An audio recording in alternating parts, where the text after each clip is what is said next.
Alrighty, the completed project of the Dynomax dual exhaust with the X pipe setup on a 3.6 liter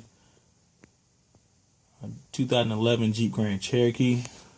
This is just the undercarriage, the exhaust system. It came with exhaust bolts. It came with everything you needed.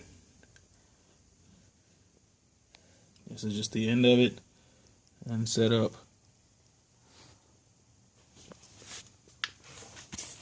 I see it is on the Grand Cherokee.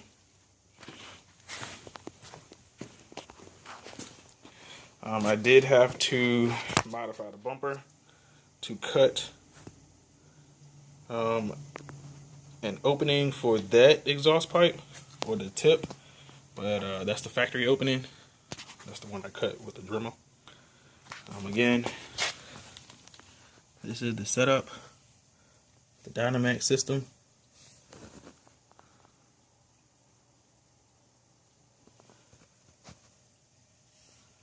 On a 3.6 liter Jeep Grand Cherokee.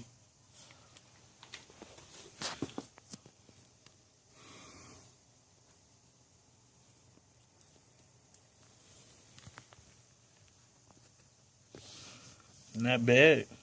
Budget builders coming along in this little thing. Not bad at all.